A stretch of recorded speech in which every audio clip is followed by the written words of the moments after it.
Assalamualaikum warahmatullahi wabarakatuh anak-anak. Berjumpa lagi dengan Ibu Indah. Hari ini kita belajar bahasa Indonesia ya. Apa saja yang akan kita pelajari? Yang pertama yaitu kalimat utama. Setelah kalian bisa menentukan kalimat utama, kalian dapat dengan mudah menentukan ide pokok. Selanjutnya kalimat penjelas, dan terakhir kita akan membahas tentang kesimpulan. Nah anak-anak, mari kita mulai belajarnya ya. Yang pertama yaitu kalimat utama. Apa sih kalimat utama itu? Kalimat utama adalah kalimat yang berisi ide pokok dan menjadi dasar untuk mengembangkan paragraf. Dapat berdiri sendiri, bersifat umum, dan memuat keseluruhan isi dalam paragraf. Nah anak-anak, kali ini kita hanya mempelajari dua macam ya, yaitu kalimat utama yang berada di awal paragraf atau disebut juga paragraf deduktif, dan kalimat utama yang berada di akhir paragraf atau disebut paragraf induktif. Jangan terbalik ya anak-anak. Nah, karena kita hanya membahas dua jenis kalimat utama, maka sebenarnya untuk menentukan kalimat utama, kalian cukup memperhatikan kalimat pertama dan terakhir saja. Misal nih, ada satu paragraf berisi 4 kalimat. Maka kalimat utamanya, kalau tidak di kalimat pertama, maka di kalimat keempat. Jika kalian memilih kalimat kedua atau kalimat ketiga, jawabannya pasti salah ya. Nah sekarang bagaimana cara menentukan kalimat utamanya? Ada banyak cara ya anak-anak. Cara pertama yaitu temukan terlebih dahulu kata kunci. Kata kunci itu apa Bunda? Kata yang menjadi bahasan utama dalam paragraf. Berarti sering muncul kata tersebut dan merupakan inti pembicaraan, inti bahasan dalam paragraf tersebut. Kita beri contoh ya. Contoh pertama, orang yang akan pensiun tidak perlu stres. Pensiun berarti tidak bekerja, tetapi mendapat gaji. Dengan tidak berdinas lagi, berarti mereka tidak memiliki beban pikiran terhadap pekerjaan dan banyak waktu luang untuk bersantai. Kalau waktu luang itu bisa dioptimalkan dengan berbagai kegiatan yang positif dan produktif, tentu orang tidak akan terkena stres. Nah, kira-kira paragraf ini membahas apa ya? Apa ya kata kuncinya? Kata kunci pada paragraf ini yaitu pensiun. Berarti paragraf ini membahas tentang pensiun, membahas tentang orang yang pensiun. Maka carilah kalimat yang di dalamnya terdapat kata pensiun. Di sini ditemukan di kalimat ke-1 dan ke-2. Ingat ya anak-anak, kalimat utama tadi hanya ada di awal dan di akhir. Berarti kalau kalian pilih kalimat kedua, jawabannya pasti salah ya. Maka yang ada kata kunci pensiun di kalimat ke-1. Maka kalimat utamanya adalah kalimat ke-1. Orang yang akan pensiun tidak perlu stres. Cara kedua, carilah kalimat yang berisi informasi paling penting atau kalimat yang dapat mewakili seluruh isi dari paragraf. Maksudnya apa anak-anak? Artinya dengan hanya membaca kalimat tersebut, kalian bisa paham gambaran, maksud, informasi, tujuan yang ada di dalam paragraf tersebut. Tapi anak-anak, carilah kalimat yang tidak mengandung kata ganti orang. Kata ganti orang itu seperti dia, mereka, kamu, ia, kita, dan lain sebagainya. Selanjutnya, tidak mengandung kata ganti kepemilikan sepertinya. Dan kata tunjuk, ini, itu, tersebut. Contohnya ya, persahabatan Anissa dan Fatimah begitu dekat. Pemikiran dan hobi mereka sangat cocok. Mereka sudah bersahabat sedari kecil. Hubungan keduanya sangat erat, seperti tidak dapat dipisahkan. Nah, kalimat utamanya ada yang di pertama atau terakhir anak-anak? Jawabannya adalah kalimat pertama ya, atau kalimat ke-1. Kenapa ya kira-kira? Karena di sini kalimat keempat, perhatikan ya, ada nya. Nya ini adalah kata ganti kepemilikan. Kalau ada kata ganti kepemilikan, maka itu bukanlah kalimat utama. Jika kalimat terakhir bukan kalimat utama, maka otomatis kalimat utamanya ada di kalimat pertama ya anak-anak. Selanjutnya, cara ketiga. Carilah kalimat yang berisi kesimpulan. Oleh karena itu, sehingga jadi kesimpulannya. Tidak hanya kata-kata ini ya, bisa jadi berisi kesimpulan itu oleh sebab itu, sehingga, akhirnya. Nah, macam-macam ya. Kita lihat contoh berikutnya. Sisa makanan dan bakteri di gigi sering kita jumpai. Jika tidak dibersihkan, dapat mengikis gigi. Keduanya akan membentuk satu titik yang tidak terlihat. Semakin lama titik tersebut akan membentuk lubang gigi. Oleh karena itu, menggosok gigi sesudah makan sangat penting untuk dilakukan. Nah, ini mudah ya anak-anak. Karena ada kata-kata oleh karena itu, secara otomatis maka kalimat utamanya ada di kalimat kelima atau kalimat terakhir ya.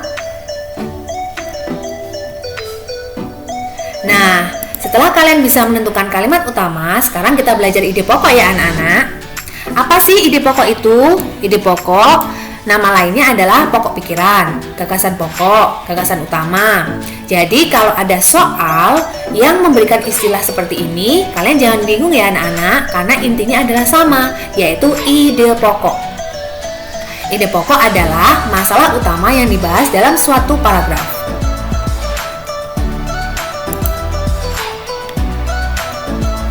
Cara menentukan ide pokok. Cara pertama yaitu terlebih dahulu tentukan kalimat utamanya. Jadi, ide pokok ini ada di dalam kalimat utama. Namun, lebih singkat ya anak-anak. Jangan ditulis semua. Contoh paragraf selanjutnya. ASI atau air susu ibu adalah sumber makanan utama bagi bayi.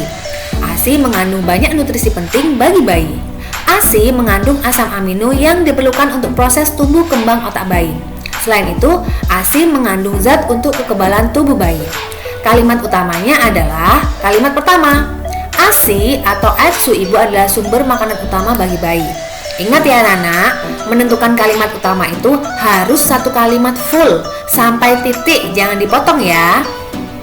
Nah, kalau menentukan ide pokok, maka jika kalimat utamanya panjang, kalian tulis lebih singkat. Apa ide pokoknya? ASI adalah sumber makanan utama bayi. Jadi diingat ya anak-anak, ide pokok pasti lebih singkat, jangan lebih panjang ya. Cara kedua, jika kalimat utama sudah singkat, maka ide pokok sama persis dengan kalimat utama. Nah, ini beda cerita. Contoh nih, tentang orang yang stres tadi karena mau pensiun. Nah, kalimat utamanya kan orang yang akan pensiun tidak perlu stres. Lalu ide pokoknya apa? Ternyata ide pokoknya sama persis. Kenapa? Karena kalimat utamanya sudah pendek. Jadi jangan dipendekkan lagi ya anak-anak. Cara ketiga, ide pokok tersembunyi atau tidak terlihat secara gamblang pada kalimat atau istilahnya tersirat. Maka carilah intisari informasi yang terdapat di dalam paragraf. Tidak terlihat secara gamblang itu artinya tidak ada kalimat yang sama persis dengan ide pokok itu, tapi ada tergambar pada seluruh kalimat dalam paragraf. Kita lihat ya. Perayaan Tahun Baru yang berlangsung meriah di Jakarta meninggalkan sejumlah persoalan. Satu di antara persoalan tersebut adalah rusaknya sejumlah taman kota di Jakarta. Kerusakan taman ini seperti terlihat di Monas, Jakarta. Hampir semua tanaman hias yang berada di area tersebut rusak akibat terinjak-injak ribuan pengunjung. Kalimat utamanya ada di kalimat pertama. Perayaan Tahun Baru yang berlangsung meriah di Jakarta meninggalkan sejumlah persoalan. Nah, ide pokoknya apa? Ide pokoknya adalah masalah akibat perayaan Tahun Baru di Jakarta. Kalau kalian lihat, tidak ada kata-kata yang berbunyi masalah akibat perayaan Tahun Baru Jakarta. Tapi kata-kata ini terlihat secara tersirat di seluruh kalimat dalam paragraf. akibat perayaan tahun baru. Masalahnya, kalau tidak percaya kita cek ya. Masalah. Di sini kalimat pertama. Masalah itu adalah persoalan ya, jadi sama saja, persoalan. Kemudian kalimat kedua, apa persoalan yang muncul? Ternyata sejumlah taman kota di Jakarta ada yang rusak. Nah, yang paling utama ternyata terjadi rusakannya ada di Monas Jakarta karena terinjak-injak ribuan pengunjung. Nah, jadi di seluruh paragraf ini, di dalam setiap kalimatnya mengandung informasi masalah yang terjadi akibat perayaan Tahun Baru Jakarta. Nah, anak-anak, selanjutnya kita akan membahas tentang kalimat penjelas. Apa sih kalimat penjelas itu? Kalimat penjelas atau bisa juga dengan kata lain deret penjelas atau gagasan penjelas atau bisa juga kalimat penunjang, sama saja ya, adalah uraian mengenai kalimat yang berisi penjelasan atau rincian kalimat utama dalam suatu paragraf. Kalimat penjelas biasanya bersifat khusus dan menjelaskan secara detail topik yang dibahas. Kita lihat contohnya ya.